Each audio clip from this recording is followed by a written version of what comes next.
Work and heat, है ना। तो ये पार्ट को भी आज हम लोग देखेंगे, कवर करने की कोशिश करेंगे।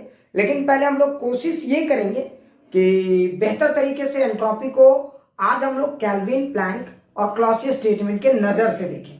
अगर टाइम बचता है तो आज ये करेंगे, या नहीं तो एक दिन और मैं लूंगा एक्स्ट्रा क्लास, मैं भी कल ले सकता हूँ, कल फर्स्ट हाफ में, ठीक है।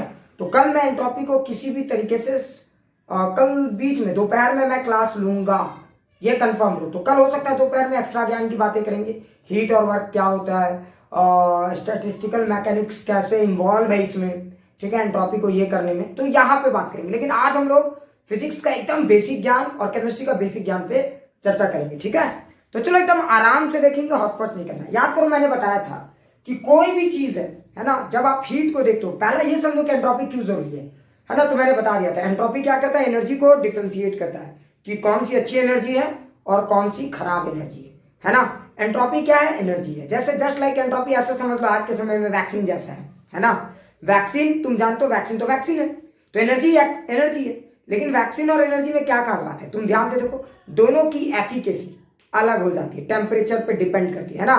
जब आप एक वैक्सीन को लो टेम्परेचर पे रेफ्रिजरेटेड करके रखते हो उसकी अच्छी परफॉर्मेंस आती है। उसी तरह जब आप किसी एनर्जी को लो टेम्परेचर पे रखते हो वो बहुत ही अच्छा परफॉर्मेंस देता है, मतलब वो एनर्जी अच्छी वाली कहलाती है। लेकिन जब वही एनर्जी हायर टेम्परेचर में चली जाती है जस्ट लाइक वैक्सीन, तो उसकी परफॉर्मेंस खराब हो जाती है ना।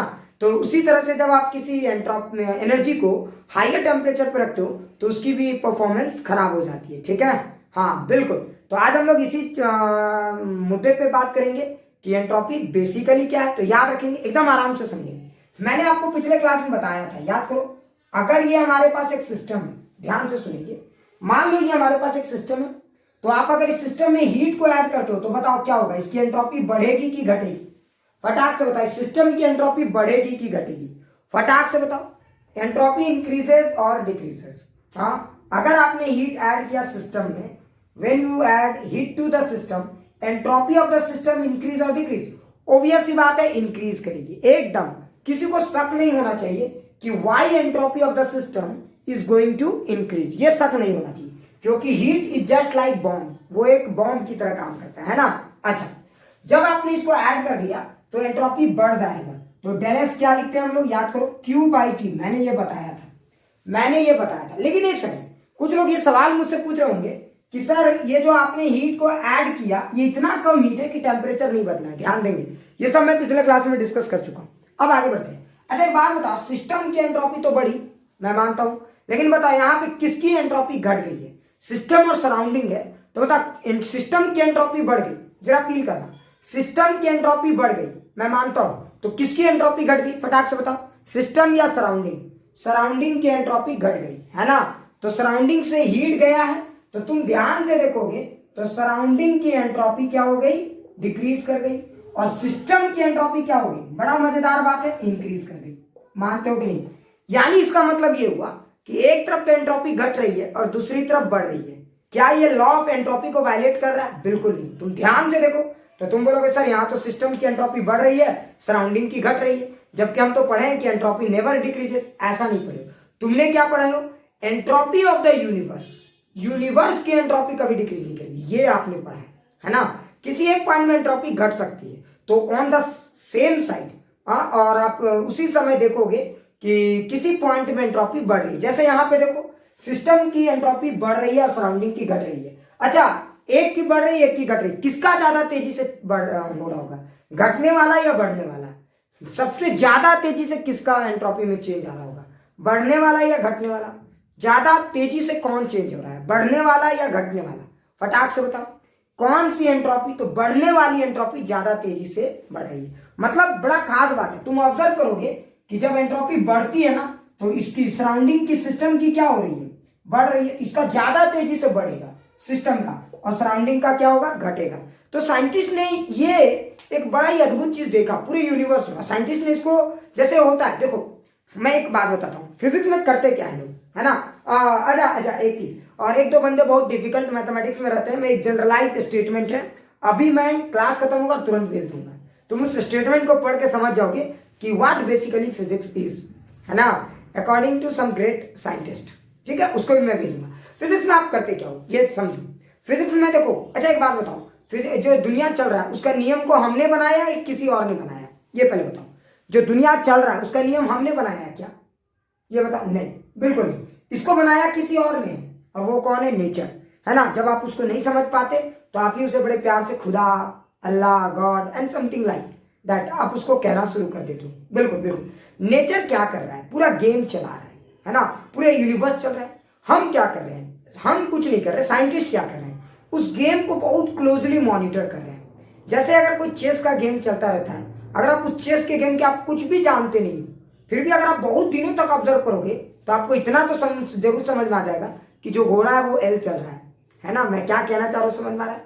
तो जब साइंटिस्ट ने नेचर को बहुत दिनों के तक ऑब्जर्व किया, समझने की कोशिश की, तो वो एक अल्टीमेट कंक्लूजन तक पहुंचे और उन्होंने देखा कि नेचर में गजब की चीजें हो रही है। नेचर में क्या हो रहा है कि एंट्रोपी ऑफ द यूनिवर्स हमेशा बढ़ रहा है। ये सीक्रेट को उन्होंने ढूंढ निकाला, समझ में आ रहा है ना। मतलब नेचर की जो किताब होगी उसमें कहीं ये कानून होगा कि दुनिया की एंट्रोपी बढ़ रही है, ये कानून होगा कहीं, है ना। वो किताब तो हमारे हाथ लग नहीं पा रहा, लेकिन उस किताब को इनडायरेक्टली साइंटिस्ट लोगों ने ये बहुत दिनों का ऑब्जर्वेशन से सीख लिया कि मतलब नेचर की एंट्रोपी बढ़ रही है। और ये साइंटिस्ट का बहुत बड़ा अचीवमेंट में से एक है। कुछ लोग बोलोगे सर कैसे, नेचर की इसी कानून के हेल्प से, जैसे इंडिया का कानून है, इंडिया के कानून के हेल्प से ही क्या करते हैं, कुछ कानून के ठेकेदार लोग कानून को ही धज्जियां उड़ा देते हैं, बात समझो। उसी कानून के हेल्प से वो अपने आप को बचा भी लेते हैं, बात समझ में आ रहा है ना। तो हम क्या करने वाले हैं, हम एंट्रोपी के जो बेसिक कानून है उसको समझ के उसी कानून के हेल्प से हम नेचर को ही चूना लगाने की कोशिश करेंगे आज की इस पूरे क्लास में। मतलब हम लोग देखो नेचर को ही चूना लगा रहे हैं। तो देखो इंसान और साइंटिस्ट में अंतर कितना होता है, इंसान दूसरे इंसान को चूना लगाता है, लेकिन जो बड़ा साइंटिस्ट होता है ना वो नेचर को ही चूना लगाना शुरू कर देता है। समझ में आ रहा है, क्लियर मैं क्या कह रहा हूँ, समझ में आ रहा है ना। तो आप बड़ा आदमी बनो, छोटा आदमी क्यों बनते हो, एक दूसरे को चूना लगाते हो। तुच्छ प्राणियों को चूना लगाने से क्या फायदा, चूना लगाना है तो नेचर का चूना लगाओ, बड़ा बड़ा महारथी कहलाओगे। मैं क्या कहना चाह रहा हूँ, समझ में, नेचर को चैलेंज करना शुरू करो, तब कहलाओगे आप। चैलेंज करने का मतलब ये नहीं कि पेड़ काट दो, इस तरह का चैलेंज नहीं करना है आपको, मेरा कहने का मतलब समझ में आ रहा है ना। ठीक है, हाँ। छोटे मुंह वो लोग, साइंटिस्ट लोग ना छोटे लोगों के मुंह नहीं लगते, जानते ये सब तुच्छ प्राणी, इनके मुंह क्या लगना है, समझ रहे हो ना। अब आगे आते हैं तो थोड़ा सा ध्यान से सुनेंगे, ठीक है। तो अब अगली जो इंटरेस्टिंग पॉइंट ये है कि साइंटिस्ट लोगों ने इस बात को तो देख लिया, उन्होंने देखा अरे भाई अगर आप सिस्टम और सराउंडिंग के एंट्रोपी को चेक करते हो, तो साइंटिस्ट ने देखा कि सिस्टम के एंट्रोपी को उन्होंने चेक किया, उन्होंने सराउंडिंग के एंट्रोपी को चेक करने की कोशिश की, और उन्होंने बड़ी गजब सी चीज पाई। उन्होंने देखा कि अगर इन दोनों के एंट्रोपी को आप ऐड करके देखोगे तो आपको क्या मिलेगा, एंट्रोपी ऑफ यूनिवर्स। और उन्होंने देखा कि एंट्रोपी ऑफ यूनिवर्स आदर, ये स्टेटमेंट हमेशा सही है, हमेशा बढ़ रहा है बढ़ रहा है बढ़ रहा है, या ज्यादा ज्यादा कांस्टेंट रह सकता है लेकिन बढ़ेगा। अब सवाल उठता है कि सर ये उन्होंने ढूंढ लिया, उसके बाद उन्होंने क्या किया, उन्होंने कहा तुम इसको कहीं भी आजमा के देख लो, कहीं गलत नहीं है। अब जैसे मैं एक एग्जाम्पल बताता हूँ, कुछ लोग बोलते हैं कि सर हीट का फ्लो हमेशा हायर टू लोअर क्यों होता है, जबकि थर्मोडायनेमिक्स से सवाल का जवाब नहीं दे सकता। Why always heat flow from higher temperature to lower temperature, हाँ, ये सवाल का जवाब फर्स्ट लॉ ऑफ थर्मोडायनेमिक्स नहीं दे सकता। थर्मोडायनेमिक्स कहता है भैया एनर्जी है, एक सिस्टम से दूसरे में जाएगा, जहां से निकलेगा जहां जाएगा वहां बढ़ेगा। लेकिन ये कभी नहीं कह पाता कि ए से बी में ही क्यों जा रहा है, बी से ए में क्यों नहीं जा रहा है। जैसे आप चाय रखते हो ठंडा हो जाता है, क्यों भाई, क्यों ठंडा हो जाता है चाय, हाँ? कभी ऐसा क्यों नहीं होता उल्टा कि सराउंडिंग से हीट आ जाए और चाय उबलने लगे गड़गड़ गड़गड़, ऐसा क्यों नहीं हो रहा है। ठीक है, तो देखो अगर आप एंट्रोपी को अच्छे से समझते हो और आप एंट्रोपी पे थोड़ा सा इंटरेस्ट रखते हो तो आप इस बात को बहुत अच्छे से समझ सकते हो। चलो हम इसको समझाने के लिए फॉर्मेशन ऑफ आइस का सहारा लेते हैं। ठीक है, बर्फ का बनना या कोई हायर टेम्परेचर से लोअर टेम्परेचर का अपने आप समझ में आ जाएगा। ठीक है, तो प्लीज रखना मत, मैं तुम्हें बताऊंगा दिल खुश हो जाएगा। देखना, जैसे मान लो कि मैं कोई एक सिस्टम की बात करता हूँ, मान लेता हूँ, ठीक है, मैं कोई एक सिस्टम की बात कर रहा हूँ और ये मैं एज्यूम करता हूँ कि सिस्टम का टेम्परेचर है 300 केल्विन। मैं ये एज्यूम करता हूँ कि इस सिस्टम की टेम्परेचर है 300 केल्विन। विशाल तुम संतोष को फोन करके बता दो, देखो वो लगता है उसको इन्फॉर्म नहीं किया है। विशाल एक बार संतोष को इन्फॉर्म कर दो, संतोष का नंबर है ना तुम्हारे पास, हाँ इन्फॉर्म कर दो। ठीक है, तो देखो मान लो समझाने के लिए मैं बता रहा हूं, मान लो ये 300 केल्विन है, अच्छा, या 400 केल्विन, डेटा समझा रहा हूं, लिखना मत, कोई मत लिखना, सिर्फ सुनो। ये 400 केल्विन है और मान लो कि इन्वायरमेंट है 300 केल्विन। बताओ कौन हाइयर में है, सिस्टम या सराउंडिंग? कौन हाइयर टेम्परेचर, सिस्टम या सराउंडिंग? बस सिस या सर लिखोगे, ज्यादा नहीं लिखोगे, सिस्टम या सराउंडिंग। ऑब्वियस सी बात है सिस्टम। तो अगर सिस्टम है तो बताओ, अगर ये हाइयर टेम्परेचर में, तो मुझे लॉजिक से बताओ हीट का फ्लो कहां से कहां होना चाहिए? मुझे लॉजिक से बताओ हीट का फ्लो कहां से कहां होना चाहिए? इतना तो प्रैक्टिकल नॉलेज है आपके पास, हीट का फ्लो कहां से कहां होना चाहिए? एकदम आराम से बताओ, सिस्टम टू सराउंडिंग, है ना। अब हम लोग ये जानने की कोशिश करेंगे कि जो हम लोग अपने लाइफ में देखते हैं कि हीट का फ्लो सिस्टम टू सराउंडिंग होता है, ये जो हम लोग जानने की कोशिश करेंगे कि हम लोग अपने लाइफ में जो देखते हैं कि सिस्टम का फ्लो, हीट का फ्लो सिस्टम टू सराउंडिंग होता है, वो क्यों होता है, जरा देखते हैं इसके एक्सप्लेनेशन को। ठीक है, तो शायद ज्यादा मजा आ जाए। देखो पहले ये समझो कि 400 ये 300, कुछ डेटा समझाने के लिए मान लो मैं बात करता हूं 800 कैलोरी हीट की, या 800, ठीक है, वो स्टैंडर्ड यूनिट में है, खैर ज्यादा हम लोग बुद्धि नहीं लगेंगे, 800 यूनिट, ठीक है। अच्छा मान लो 800 यूनिट का हीट यहां से यहां चला गया, मान लेते हैं। अच्छा एक बात बताओ, जैसे ही 800 यूनिट का हीट यहां से आ गया, बोलो क्या हुआ? बताओ हीट का फ्लो हाइयर से लोअर हुआ तो क्या हुआ, ये समझो। तो देखो ध्यान से सुनना, लिखना मत, समझना। जब हीट का फ्लो हाइयर से लोअर हुआ तो हीट हाइयर से निकला, समझ में आ रहा है? हाइयर से निकला मतलब वहां पे एंट्रोपी घटी। जरा ध्यान देखो, चेक करके देखते हैं। तो देखो यहां से हीट निकला तो देखो डेल एस कितना आएगा इसका, तो एंट्रोपी घटी। क्यों भाई? क्योंकि हीट यहां से निकला, है ना, हीट यहां से क्या हुआ, रिजेक्ट हुआ। तो अगर हीट कहीं से निकलेगा तो वहां पे एंट्रोपी क्या होगी, घट जाएगी। अच्छा अगर तुम जरा ध्यान से देखो तो वहां पे एंट्रोपी घट गई, वाह क्या बात है। अब कुछ लोग मुझे एक सवाल पूछ रहे होंगे कि सर वहां पे जो एंट्रोपी घट गई उसका मतलब क्या हुआ? ध्यान से सुनो, कितनी एंट्रोपी घटी चेक करके देखो। तो डेल एस क्या होता है, क्यू बाई टी, समझाने के लिए बता रहा हूं। तो बताओ यहां से हीट अगर गया तो 800 बाई 400, तो एंट्रोपी कितनी घट गई, -2। क्या ये बात समझ में आ गया? अरे जरा ध्यान से देख, यहां पे एंट्रोपी कितनी यूनिट घट गई, -2 यूनिट। क्या फील आ गई, क्या बातें समझ में आ गई? जरा ध्यान से देख, यहां एंट्रोपी कितनी यूनिट घट गई, -2 यूनिट एंट्रोपी घट गई। देख एकदम आराम से समझ में आ गया। अच्छा अब जरा देखते हैं, अगर हीट यहां से यहां गया तो एंट्रोपी कितना बढ़ा वहां पे, जरा चेक करते हैं। तो देख अगर आप एंट्रोपी को चेक करोगे तो यहाँ 800 बाई 300, 800 मतलब हीट और 300 मतलब टेम्परेचर। तो देखते हैं इस टेम्परेचर में अगर वो हीट गया तो इसकी एंट्रोपी कितनी बढ़ गई। Let's check that value. तो देखो 800 बाई 300 ये आएगा 2.66।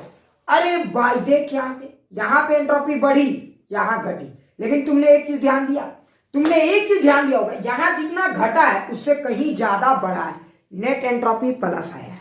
मतलब जब हीट का फ्लो हाइयर से लोअर होता है तो एंट्रोपी बढ़ जाती है, समझ में आ रहा है? इसीलिए हमेशा हीट का फ्लो कहां से कहां होता है, हाइयर टू लोअर। एक सेकंड, कुछ लोग बोलेंगे सर हाइयर से लोअर ही क्यों? अरे बुढ़बा का आत्मा, जरा सोचो, अगर वही हीट हाइयर टेम्परेचर में है तो बोलो उसकी एंट्रोपी कम होगी ना। एट हाइयर टेम्परेचर वही हीट है, उसकी एंट्रोपी क्या होगी, कम होगी। और वही हीट जब लोअर टेम्परेचर में चली जाएगी उसकी एंट्रोपी क्या हो जाएगी, बढ़ जाएगी। समझ में आ रहा है? नहीं समझ में आया?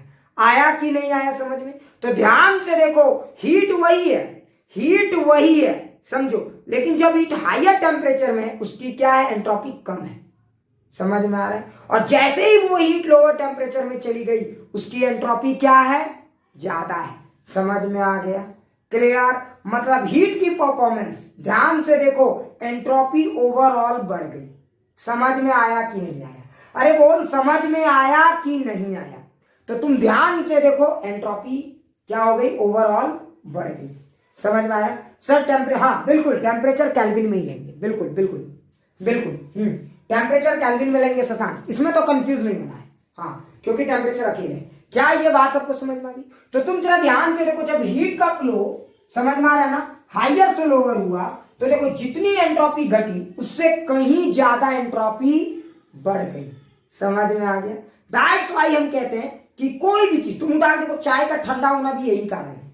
चाय में क्या होता है, हीट चाय से बाहर निकलती है। क्यों? क्योंकि जो हीट चाय के अंदर है वो हाइयर टेम्परेचर पे, उसकी एंट्रोपी क्या है, कम है। लेकिन जैसे ही वो हीट, समझ में आ रहा है ना, लोअर टेम्परेचर में चली जाती है उसकी एंट्रोपी क्या हो जाती है, बढ़ जाती है। समझ में आ रहा है? मतलब सारा खेल एंट्रोपी के बढ़ने का है। लेकिन कुछ लोग मुझसे पूछ रहे होंगे कि सर एंट्रोपी बढ़ने से होता क्या है। अब मुझे कोई बता सकता है कि एंट्रोपी बढ़ने से क्या होता है? उस सिस्टम, वो जो हीट की जो परफॉर्मेंस है वो खराब हो जाती है। समझ में आ रहा है? हीट की परफॉर्मेंस क्या हो जाती है? खराब हो जाती है। तो कुछ लोग बोलेंगे सर ये वैक्सीन का उल्टा लग रहा है। बिल्कुल बिल्कुल बिल्कुल बिल्कुल, वो जो वैक्सीन वाला एग्जांपल मैंने लिया था वो उसके जस्ट उल्टा काम कर रहा है ना। वैक्सीन क्या होता है? हाइयर टेम्परेचर पे खराब परफॉर्मेंस देता है और लोअर टेम्परेचर पे बढ़िया परफॉर्मेंस देता है। समझ में आ रहा है ना? कुछ ऐसा नहीं लग रहा है तुम्हें? मतलब कोई हीट, जरा सोचो, अगर कोई हीट है, फील करना, अगर कोई हीट है, जरा ध्यान से सुनना, मजा आ जाएगा, थोड़ी देर में सब समझ में आएगा। क्या ये क्लैरिटी आ गया? पहले ये देख लो उसके बाद बात करेंगे। पहले ये देख लो उसके बाद बात करेंगे। क्लियर? तो अब समझ में आ गया क्या हो गया? क्लियर? अच्छे से। अब तुम इसको ऐसे समझो, एक सेकेंड, ठीक है? तुम लोग अगर इस गेम को समझना चाहोगे तो देखो, वही हीट जब हाइयर टेम्परेचर में एंट्रोपी कम, वही हीट जब लोअर टेम्परेचर में एंट्रोपी क्या है? ज्यादा है। ठीक है, एकदम क्लियर। अब इस डेटा को अगर आप समझना शुरू करोगे तो मान लो कि हीट का कोई एक वैल्यू है, मान लो, मैं समझाने के लिए बताता हूं, हीट की कोई एक वैल्यू है। तो अगर आप हीट को देखोगे ना, मान लो कि हीट एक कोई सर्कल जैसा देखोगे, ध्यान से सुनना, लिखना मत, सिर्फ ध्यान से सुनना। मान लो एक हीट है ऐसा, ठीक है? अच्छा बताओ, वही हीट यहां पे हम लोग उतने ही हीट को यहां पे ड्रॉ कर रहे हैं। समझ में आ रहा है? वही हीट यहां पे भी ड्रॉ कर रहे हैं। समझ में आ रहा है? देखते हैं कितने लोग इस बात को समझ पाते हैं। देखो यहां पे भी वही हीट है, ध्यान से सुनना, ठीक है? और यहां पे भी वही हीट है, लेकिन जरा ध्यान से, हीट की वैल्यू सेम है, हीट की वैल्यू सेम है, समझो।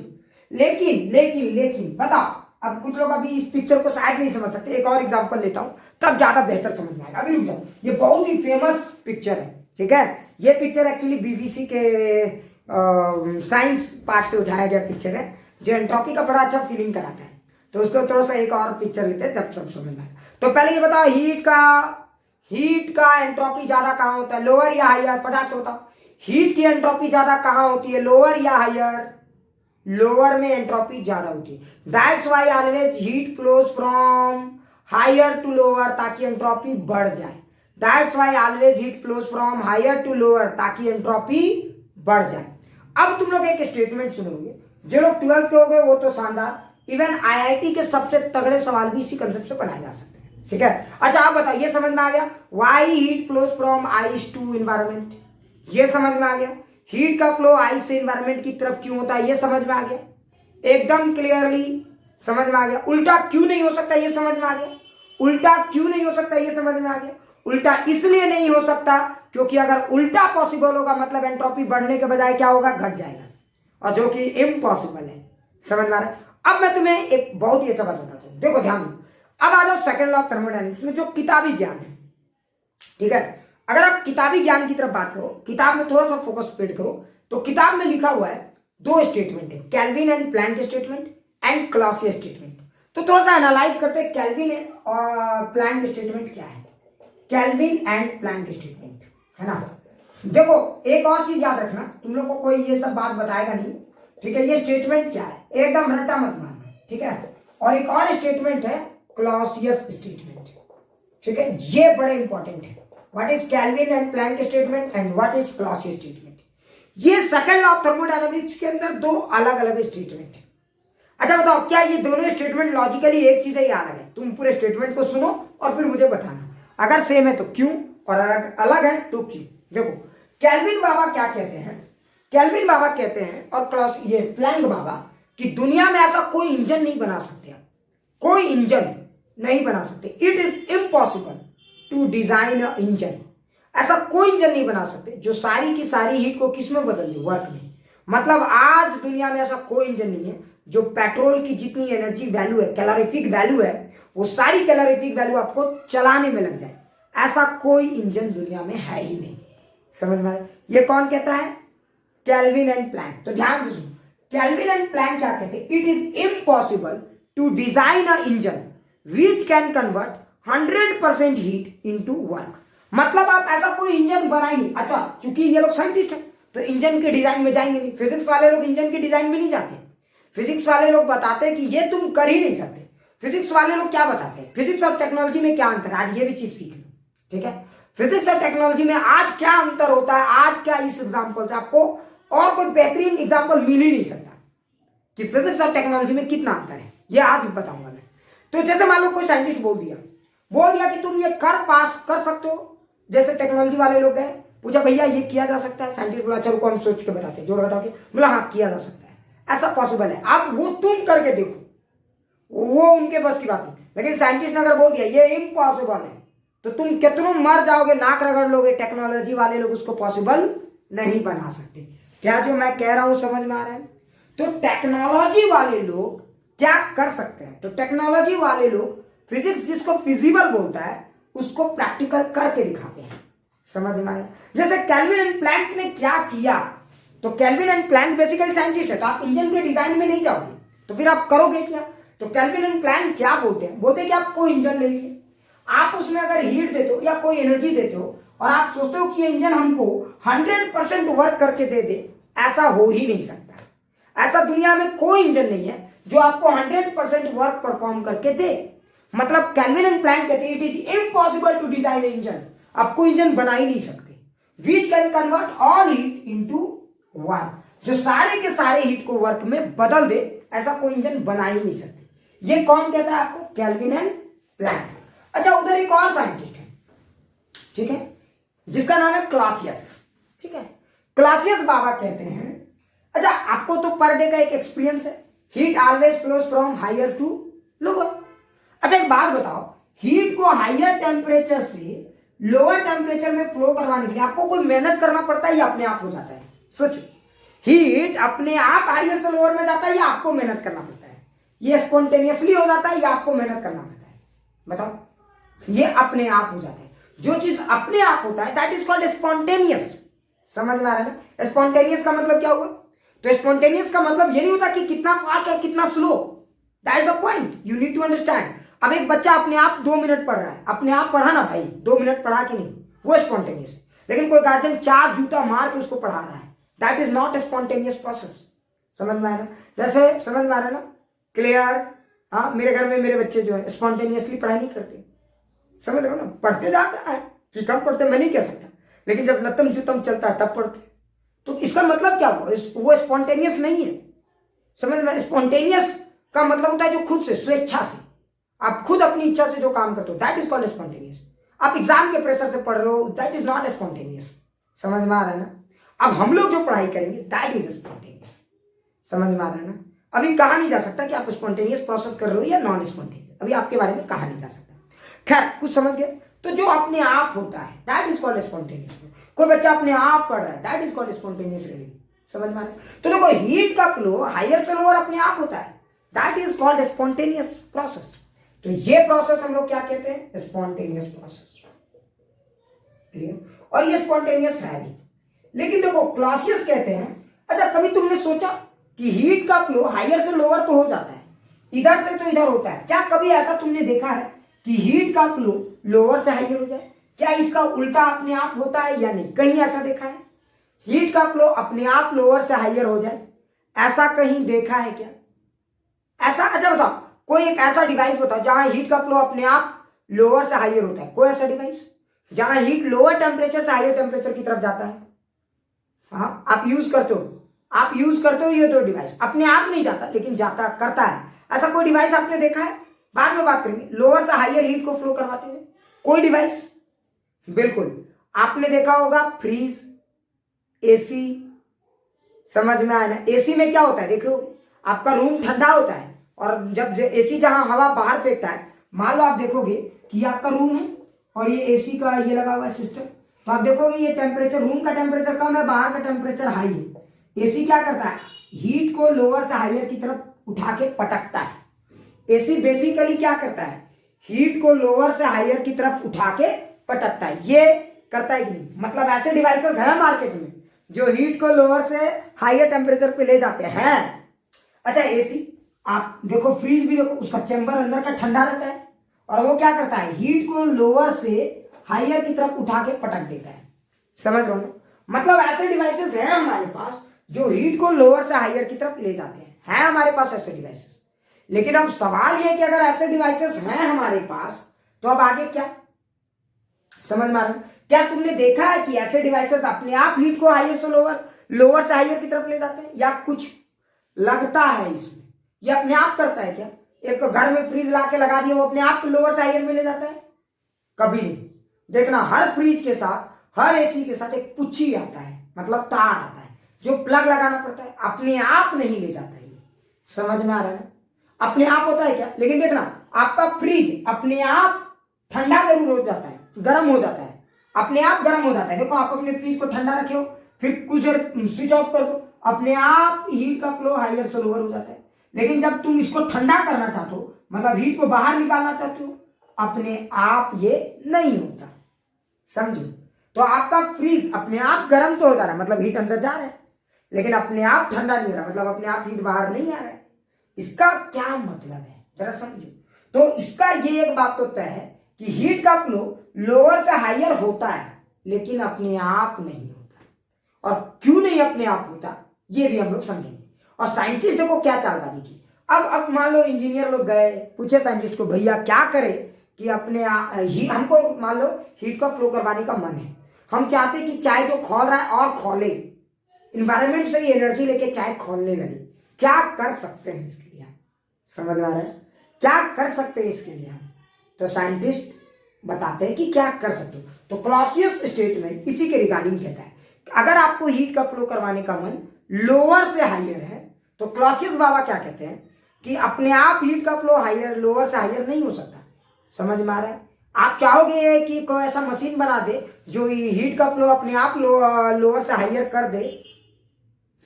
समझ में आ रहा है ना? कोई रेफ्रिजरेटर अपने आप बिना पुच्छी के रेफ्रिजरेटर ले आए, पुच्छी है ये नहीं है, प्लग है ये नहीं है। इमेजिन करो तो कोई रेफ्रिजरेटर दुकान में मिल रहा है, दुकानदार बोला देखिए रेफ्रिजरेटर खाली डब्बा है, कहीं भी लगा दीजिए धकाधक चलेगा। ऐसा रेफ्रिजरेटर दुकानदार दावा कर रहा है, क्या ये हो सकता है? नहीं हो सकता। ऐसा रेफ्रिजरेटर डिजाइन करने वाला लोग आपको चूना लगा रहे हैं। समझो? So it is impossible to design machine, है ना, हीट इंजन नहीं कहोगे, it is impossible to design a machine which can transfer heat from lower to higher without any help of external agent। बिना पुच्छी वाला कोई रेफ्रिजरेटर, कोई AC आप बना ही नहीं सकते। उसमें पुच्छी रहेगा ही रहेगा, एगो काला सा तार रहेगा ही रहेगा, और वो तार कहां जाके जुड़ेगा? सॉकेट में। समझ में आ रहा है मैं क्या कह रहा हूं? तो क्लॉसियस स्टेटमेंट कहता है कि दुनिया में ऐसा कोई मशीन आप नहीं बना सकते जो हीट के फ्लो को कहां से कहां फ्लो करवा दे? लोअर से हायर। ठीक है, ये दो स्टेटमेंट को हमने देखा। लेकिन अब मेरे दिमाग में सवाल आ रहा है, अच्छा बताइए, ये दो स्टेटमेंट अलग अलग चीजें बता रहे हैं कि नहीं? एक स्टेटमेंट इंजन के बारे में बता रहा है, एक स्टेटमेंट किसके बारे में बता रहा है? इंजन के बारे में। केल्विन और प्लैंक का जो कंबाइंड स्टेटमेंट है, ये दोनों ने जो कंबाइंड फॉर्म में बोला है, ये किसके बारे में है? तो केल्विन और प्लैंक स्टेटमेंट जो है हीट इंजन के बारे में, इंजन के रिगार्डिंग है। गाड़ी में जो इंजन लग रहा है, या ट्रक में जो इंजन है, या कोई भी वैसा इंजन। लेकिन ये वाला जो ये रेफ्रिजरेटर, एसी, कूलर, इसके रिगार्डिंग बात कर रहा है। ठीक है, तो क्या ये दो स्टेटमेंट अलग अलग चीजें हैं या सेम चीज है? कोई मुझे ये बात बता सकता है? क्या नहीं बड़ी, क्या ये दो स्टेटमेंट अलग अलग चीज है या एक ही चीज है? ट्राई करो, क्या ये दो स्टेटमेंट अलग अलग चीज है या एक ही चीज है? फटाक से बताओ।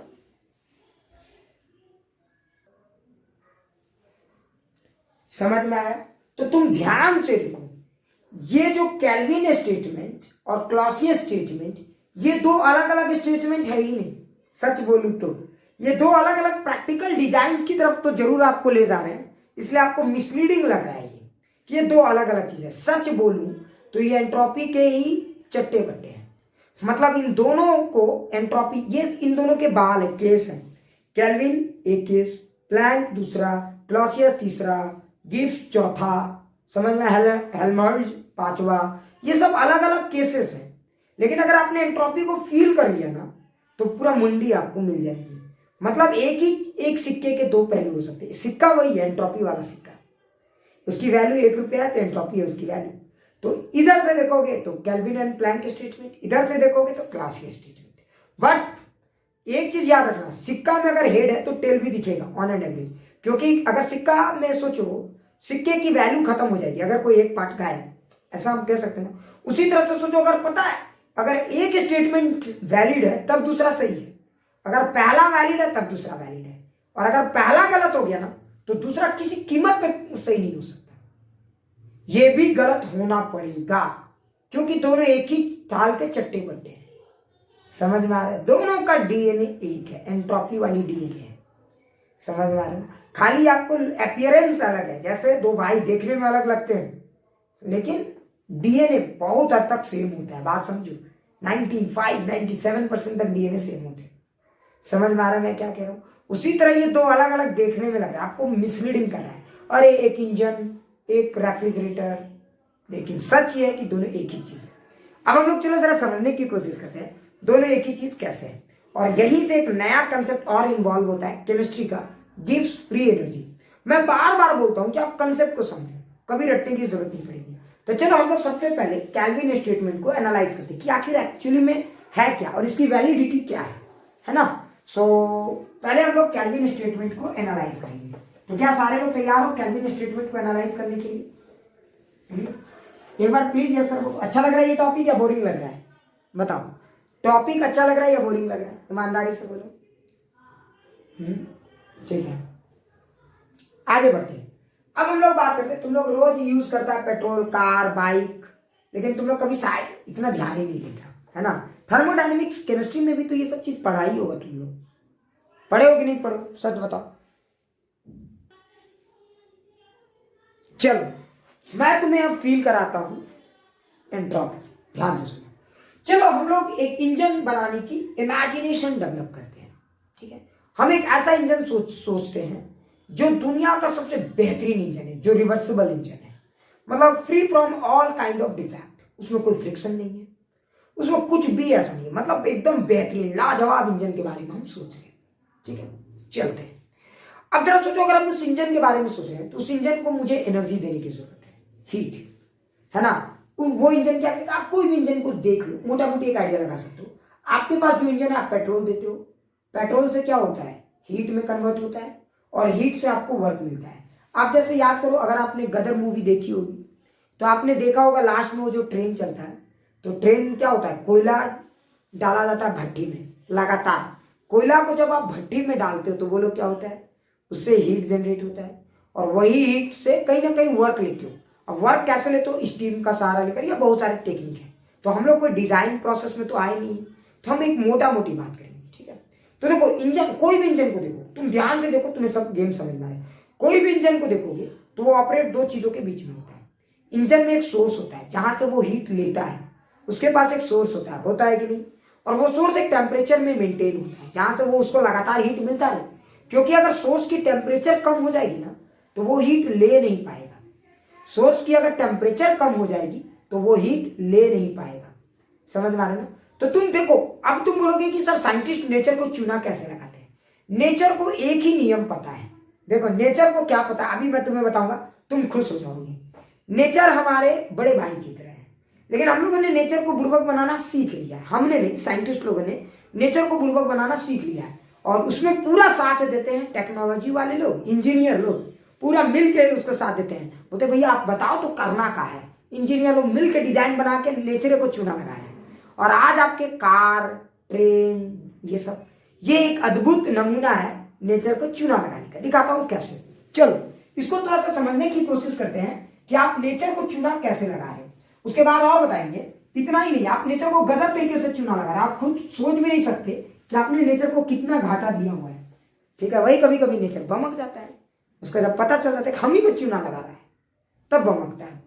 समझ में? तो चूना एक लिमिट में लगा, ज्यादा चूना लगाओगे तो बमक जाएगा। सीधा सीधी चूना मत लगाओ, इनडायरेक्टली चूना लगाओ। समझ में? पेड़ काटने लगो तो बमकिए ना जाएगा, सीधा सीधी चूना। उसको पता चल जाता है कि मेरे को चूना लगाया जा रहा है, तो साइंटिस्ट के तरीके से चूना लगाओ, उसको पता ना चले उतना। समझ में आ रहा है ना? ज्यादा लगाओगे तो गड़बड़ा जाओगे। किसी को भी उतना ही चूना लगाओ जिसे पकड़े ना जाओ। अगर ज्यादा चूना लगाने लगोगे तो पकड़े जाओगे, तो बमक जाएगा तो फिर समझ लो। हाँ ठीक है। हाँ तो देखते हैं माइटी पावर को हम लोग कैसे उसी के तरीके से, उसी का तीर उसी पे आजमाते हैं, ठीक है। स्मार्ट चूना लगाते हैं, दिखाता हूं तुम, ठीक है, मजा आ जाएगा। देखो तुम पहले ये सोचो, तुम सोचना, मजा आ जाएगा। देखो इसको समझाने के लिए प्रैक्टिकल एग्जांपल का सहारा लूं कि डायरेक्ट मैथमेटिक्स में आ जाए? क्या एक छोटा सा एग्जांपल बताऊं कि डायरेक्ट मैथमेटिक्स? एक छोटा सा एग्जांपल क्या एक छोटा सा एग्जांपल का सहारा लो? बिल्कुल। अच्छा जरा सोचो, सोचो शशांक, मान लो कि मुझे पता है मुझे पैसे की जरूरत है। थिंक करना शशांक, बुद्धि लगाना, मजा आ जाएगा तुम लोगों को। मुझे पैसे की जरूरत है और मुझे पता है कि एक आदमी के पास बड़ी पैसा है, और मुझे ये भी पता है कि वो गुंडा टाइप का आदमी है। मुझे ये भी पता है कि गुंडा नेचर का आदमी है। अच्छा, अब मैं ये सोच रहा हूं कि मुझे पैसे की भी जरूरत है और गुंडा टाइप का भी आदमी। अब मैं क्या बुद्धि लगाऊं? लेकिन मैंने देखा है कि अरे वो लोग दो भाई हैं और दोनों भाई बुड़बक है, काउंटिंग नहीं आता। क्या नहीं आता? काउंटिंग नहीं आता। ध्यान से सुना, मजा आ जाएगा। उसके बाद जब एग्जाम्पल के बाद, एग्जाम्पल में उतना अभी नहीं समझ में आएगा, लेकिन जैसे ही वहां जाओगे मतलब तो बोला अरे क्या बात है, दिखाता हूं। दो भाई है, बड़ा भाई और छोटा भाई, ठीक है, और दोनों गुंडे हैं, मुझे पता है। और उन दोनों का नियम है, मेरे से पैसा खा लिए तो खान जीने नहीं दूंगा, ऐसा मैं होने नहीं दूंगा कि तुम मुझे चूना लगा सकते। वो दोनों मानते हैं, ऐसा वो दोनों मानते हैं, हम लोग जानते हैं। हमने देखा कि वो दोनों भाई अनपढ़ हैं, हमने ऑब्जर्व किया। और तुम लोग सर आपने ऑब्जर्व किया?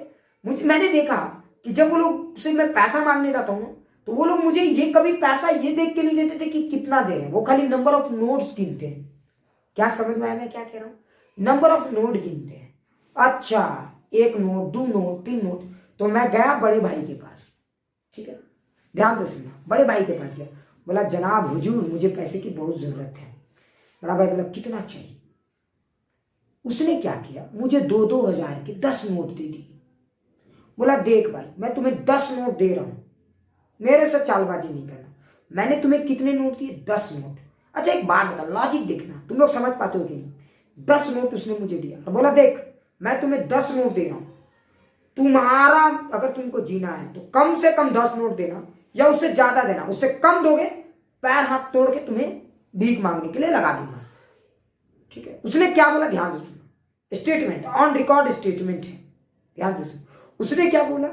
उसने बोला कि मैं तुम्हें 10 नोट दे रहा हूं, मुझे 10 या उससे ज्यादा नोट चाहिए, ठीक है। मैंने बोला ठीक है मैं आपको दूंगा ज्यादा नोट। मैं पैसा ले आया कि बम बमा की यूज किया। अब मैं नोट देने गया, लेकिन लेकिन लेकिन मैं वो नोट बड़े भाई को नहीं देने गया, मैं छोटे भाई को देने गया। और छोटे भाई को मैंने नोट देते समय मैंने बोला कि तुम बड़े भैया को फोन करके बोल दो, बड़े भैया को फोन करके बोल दो कि मैंने उनको तुम्हें 10 क्या मैंने 11 नोट तुम्हें दे दी। उसने फोन लगाया बड़े भैया 10 नोट आपने दिया था क्या? हाँ बाबू 10 नोट दिए। ये तो 11 दे दिया भैया। अरे एक ज्यादा दे दिया ना, खुश हो जाओ। हाँ रख लो बोल दो, फ्री आप टेंशन नहीं लेना उसको, बिंदास धनबाद में बोलो। वो बोल दिए। अब इस गेम में लोचा तुम्हें कहीं दिखा? क्या लोचा दिखा तुम्हें? कहीं लोचा पकड़ पाए? क्या लोचा हुआ? नहीं पकड़ पाए लोचे को। पकड़े अमाउंट में लोचा हुआ है। तुमने ध्यान नहीं दिया होगा, जब हम ले रहे थे तो 2-2 हजार के नोट लिए, लेकिन जब देने गए तो 2-2 हजार के नहीं दिए, हमने 500-500 के नोट दिए या 100-100 रुपए के नोट दे दिए। समझ में आया? तो ये जो नोट लिया हमने बड़े भाई से और नोट दिया छोटे भाई को, समझो बात को, मैंने नोट ही बदल दिया। क्या फील आया मैं क्या कहना चाह रहा हूं? क्या फील आया मैं क्या कहना चाह रहा हूं? यही चीज हमने नेचर में भी पकड़ा है। नेचर एनर्जी को तो जानता है, लेकिन एनर्जी को उतने अच्छे से नहीं, स्ट्रिक्टली उसको फॉलो नहीं करता। समझ में आ रहा है? नेचर किसको फॉलो करता है? एंट्रोपी को। समझो बात को। तो बताओ नोट, नंबर ऑफ नोट यहां पे क्या हो गया? लॉजिक से बताओ, एंट्रोपी हो गया या अमाउंट हो गया? बताओ, एंट्रोपी हो गया या अमाउंट हो गया? तो नंबर ऑफ नोट्स यहां एंट्रोपी हो गई। तो हम भी यही चालबाजी करते हैं। हम नेचर से क्या करते हैं? ध्यान से सुना, मजा आ जाएगा। हम नेचर से क्या करते हैं? हम नेचर से हीट लेते हैं। किस टेम्परेचर? Higher temperature. समझो, हम नेचर से क्या करते हैं? हीट लेते हैं हायर टेम्परेचर पे। समझ में आया? और जब हम हायर टेम्परेचर से हीट लेंगे हायर टेम्परेचर पे, तो बता नेचर को क्या लगेगा? नेचर को क्या लगेगा कि एंट्रोपी इसने घटाया या बढ़ाया? तो देखो नेचर को लगेगा ठीक है इसने हीट लिया हायर टेम्परेचर पे, नेचर को ऐसा फील आएगा कि इसने मेरा कम एंट्रोपी, मतलब देखो हायर टेम्परेचर पे हीट ली नेचर से, तो बताओ नेचर की एंट्रोपी ज्यादा घटी कि कम घटी? बताओ कम घटी, क्योंकि हायर टेम्परेचर पे मैंने हीट लिया है। समझ पा रहे हो? नेचर से मैंने किस टेम्परेचर पे हीट लिया, हाइयर टेम्परेचर पे हीट लिया है। समझ रहे हो ना मैं क्या कह रहा हूं? तो जरा सोचो, अगर मैंने नेचर से हाइयर टेम्परेचर पे हीट लिया, जरा फील करो, समझ में आ रहा है ना? हाइयर टेम्परेचर पे तो एंट्रोपी कम हो गया, लेकिन जब मैं देने गया तो लोअर टेम्परेचर पे दे दिया। लोअर टेम्परेचर पे क्यों दिया? लॉजिक लगाओ, लॉजिक लगाओ। क्योंकि नेचर एनर्जी की वैल्यू पे ज्यादा फोकस नहीं करती, वो किस पे करती है? एंट्रोपी पे। तो मैं भी समझ गया, अरे नेचर एंट्रोपी पे काम करता है, रुक इसी को चूना लगाते। हम क्या करने गए? लोअर टेम्परेचर पे कम हीट में उतना एंट्रोपी दे दी। नहीं समझ में आया? नहीं समझ में आया? आया कि नहीं है? लोअर टेम्परेचर पे कम भी हीट दोगे तो एंट्रोपी की वैल्यू उससे ज्यादा दिख सकती है। अरे दिख सकती है कि नहीं दिख सकती? दिख सकती है ना। तो लोअर टेम्परेचर पे हम लिए ज्यादा हीट और दे दिए कम हीट, हम भी बच गए, मेरा काम। अच्छा, हम लिए थे ज्यादा और दिए कम, तो बीच में जो गैप हुआ वही मेरे काम आया। समझ में? जैसे हम बड़े भाई से लिए थे 2000 का नोट और दिए छोटे भाई को 500 का नोट, तो बीच में हम कितने का घपला किए थे बताओ?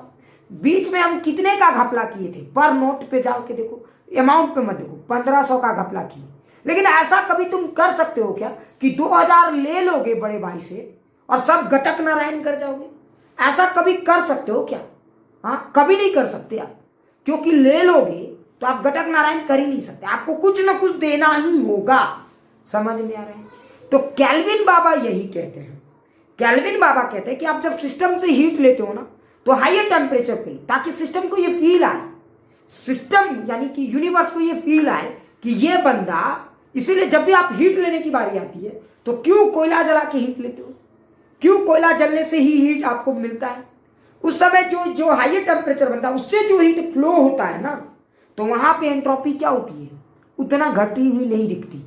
लेकिन जब आप साइलेंसर से फिर वही हीट छोड़ते हो, बिना साइलेंसर का आप कोई गाड़ी नहीं बना सकते। क्यों? अगर आपने साइलेंसर नहीं दिया, हीट रिजेक्टर नहीं दिया, तो बोलो क्या है इसका मतलब? इसका मतलब ये हुआ आपने हीट ले लिया, सब खा गए, सब खा जाओगे, नेचर बर्दाश्त नहीं करेगा। बोले मेरा चूना लगा एंट्रोपी का ना, तुम मेरे को उससे ज्यादा एंट्रोपी दो, तो तुम बोलते अच्छा दे रहे हैं, परेशान मत होइए, बहुत आप गजब करते हैं, जब देखिए एंट्रोपी बढ़ा, एंट्रोपी बढ़ा, लीजिए देते हैं, ले। तो हमने कहा दिया? हमने हीट लिया था, जो हमने हीट लिया था कोयला जला के, और हीट दे रहे हैं इन्वायरमेंट के टेम्परेचर पे। ये बीच में हमने चूना लगाया कि नहीं लगाया? समझो। तो बेसिकली हम नेचर को क्या लगा रहे हैं? चूना लगा रहे हैं। समझ में आ रहा है? उसी की तीर उसी पे आजमा रहे हैं। वो एनर्जी पे उतना फोकस नहीं करता, वो अनपढ़ है नेचर, ऐसा समझो, ऐसा समझो। अब उसको चैलेंज करने की हमारी औकात नहीं। लेकिन हमने क्या किया? हम लोग इतने स्मार्ट होते जा रहे हैं कि नेचर के ही कानून से नेचर को हराने की कोशिश कर रहे हैं। समझ में आ रहा है? मतलब नेचर फिर से सोचेगा हमारी को चुना। अब मैं तुम्हें एक एग्जाम्पल समझाता हूँ, अगर ये एग्जाम्पल समझ गए तुम्हें मजा आ जाएगा। देखो अब जरा सोचो, तो कैल्विन एंड प्लैंक स्टेटमेंट के हिसाब से, है ना, कैल्विन एंड प्लैंक स्टेटमेंट के हिसाब से, अरे इतना जबरदस्त बता दूंगा तुम्हें, पूरी जिंदगी नहीं बोलने दूंगा। तुम कहीं भी बैठोगे इस स्टेटमेंट को याद रखोगे, किस मास्टर से पढ़ा था। मैं कोई भी चैप्टर तुम्हें बता रहा हूं, कैल्विन एंड प्लैंक, ठीक है, मैं तुम्हें यकीन से बता रहा हूं, ऐसे स्टेटमेंट्स इस तरह से तुम्हें कभी भी समझने को नहीं मिलेगा। सही या गलत? ईमानदारी से बताओ, ठीक है? थोड़ा सा ध्यान से सुनो, मजा आ जाएगा, ठीक है? एकदम ध्यान से सुनो, बहुत मजा आएगा। देख अब क्या होता है, तो हम जब हीट लेते हैं तो हाइयर टेम्परेचर पे, चलो गेम को समझाने के लिए कोई टेम्परेचर मैं ले लेता हूं, ठीक है? मान लो हमने कोयला जलाया और 400 केल्विन किया। ध्यान देना, केल्विन में सारा डाटा केल्विन में लिखना है। 400 केल्विन, ये क्या? Higher temperature. इसको कहते हैं हम लोग सोर्स, जहां से हीट लिया जाता है।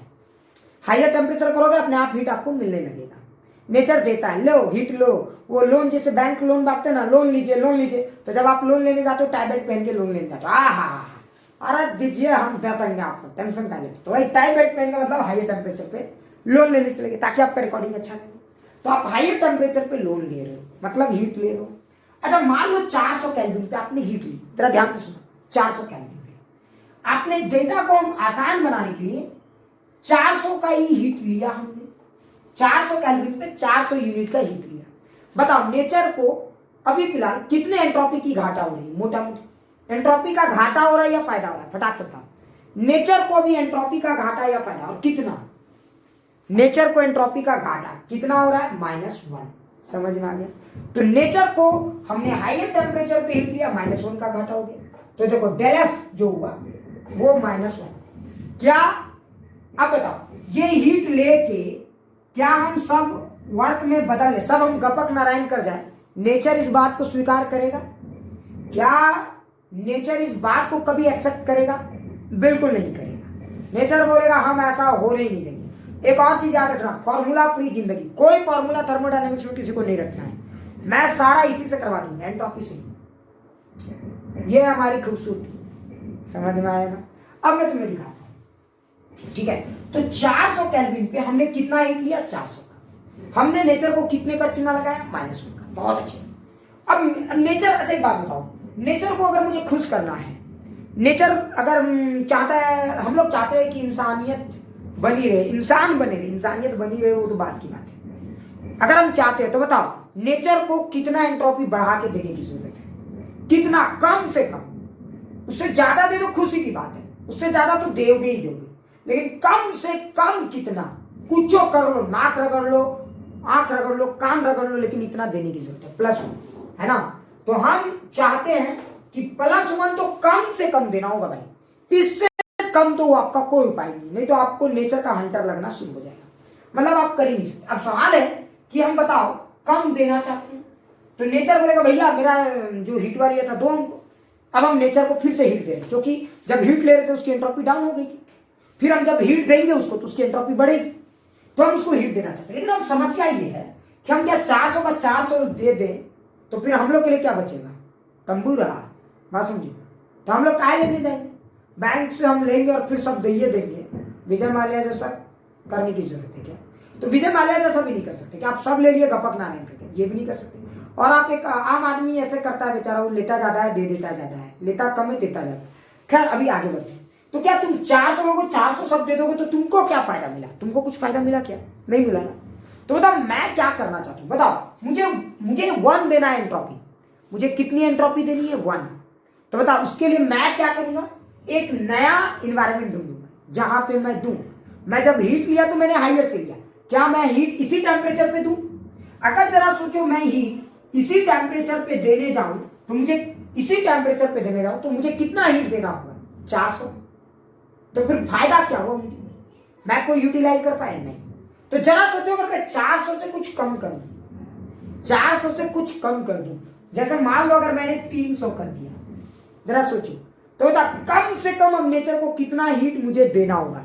लोग समझ नहीं पाते, रट लेते हैं, कम से कम कितना हीट मुझे देना होगा। अब लॉजिक से बताइए, अब लॉजिक से मुझे बताइए कम से कम कितना हीट देना होगा?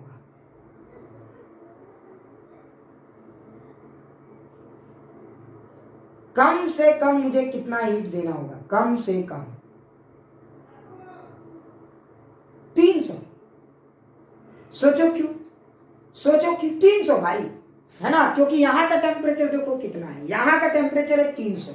तो अगर आप 300 हीट दे देते हो फिर नेचर को वापस, तो 400 में आपने 300 कर दे दिया, नेचर खुश बोलेगा अच्छा। देखो तो नेचर इसको नहीं जानता है, नेचर बोलता है अच्छा यहाँ पे मेरा एंट्रोपी -1, नेचर और बोला यहाँ हमको हीट दे दिया +1। नेचर गदगदा आके बोल जा जा जा छोड़ दिए, जा बख्श दिए, तुम भिखारी है क्या देना। लेकिन हम लोग अंदर ही अंदर खुश हैं। हमने कितना चूना लगाया नेचर को समझ में आया? कितने चूना लगाया हमने नेचर को समझ में आया? 100 का। 400 लिए दिए 300, 100 अभी भी हमारे काम आया कि नहीं आया? आया कि नहीं आया? अब समझ में आ रहा मैं क्या कह रहा हूं? अब समझ में आ रहा मैं क्या कह रहा हूं? अब समझ में आ रहा मैं क्या कह रहा हूं? तो ध्यान से देखो। तो बेसिकली कैल्विन क्या कहते हैं? Try to analyse that statement. Kelvin कहते हैं कि ऐसा कोई इंजन नहीं बना सकते आप कि 400 का 400 हीट लोगे और सब गपक नारायण कर जाओगे। क्यों नहीं बना सकते? आप ऐसा कर ही नहीं सकते। क्यों? क्योंकि अगर आपने 400 लिया सब खा गया तो नेचर गुस्सा आ जाएगा, आपने उसकी एंट्रोपी को कम कर दी, तो फिर बढ़ाना तो आपको पड़ेगा ही पड़ेगा, ऐसा आप कर ही नहीं सकते। तो बढ़ाने के चक्कर में आपको हीट देना होगा, अब कुछ ना कुछ तो देना ही होगा। अच्छा बताओ जितना कम टेम्परेचर पे दोगे, जितना कम टेम्परेचर पे दोगे। अच्छा एक बात बताओ, मैं चाहता हूं कि हम लोग ज्यादा से ज्यादा खा लें, हाँ बिल्कुल। अच्छा मैं चाहता हूं कि मुझे ये ज्यादा से ज्यादा मिले, तो बताओ ये वाली टेम्परेचर कम से कम रखनी होगी कि नहीं? ये वाली टेम्परेचर कम से कम रखनी होगी कि नहीं? बताओ। हाँ बिल्कुल, ये टेम्परेचर जितना कम रखोगे ना उतना फायदा। मान लो ये 300 के बजाय 200 होता तो हम 200 दे देते और खुश हो जाते। मान लो ये 300 के बजाय 200 तो 200 देते और हमें 200 का फायदा होता। अगर मान लो 200 के बजाय ये 100 पे लेते तो हमें 100 का फायदा होता है। ये 100 का नहीं, 300 का फायदा होता है। यहाँ फायदा 300 का, यहाँ फायदा 200 का। मतलब क्या हुआ, तो इसको बोलते हैं सोर्स जहां से हीट लेते हैं, और इसको बोलते हैं सिंक जहां पे हीट देते हैं। क्या ये बात समझ में आ गई?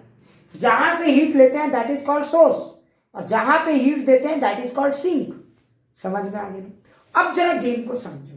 मतलब ये हुआ, अच्छा एक बात बता, तुम चाहते हो कि हम पूरा का पूरा गपक नारायण कर जाए? मतलब आपको सिंक की टेम्परेचर कितनी लेनी चाहिए थी लगभग? आप चाहते हो कि आप सब खा जाओ, तो सिंक की टेम्परेचर कितनी लेनी चाहिए थी लगभग? 0। अगर ये 0 ले लेते तो हाँ, टेंडिंग टू 0।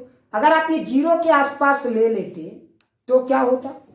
अगर आप ये 0 के आसपास ले लेते तो आप बहुत कम हीट दे देते, तो भी टेम्परेचर नेचर बुड़बक बन जाता। लेकिन क्या आपको लगता है कि 0, हाँ तब फुल फायदा होता? बिल्कुल शशांक, तब तो हम लोग को बम्बमा के फायदा होता। लेकिन क्या तुम्हें लगता है शशांक कि लोअर टेम्परेचर को 0 केल्विन कर पाना हमारे लिए इतना आसान है? क्या तुम्हें लगता है? क्या ये फिजिबल है क्या ये फिजिबल? तुम ही सोचो। नहीं।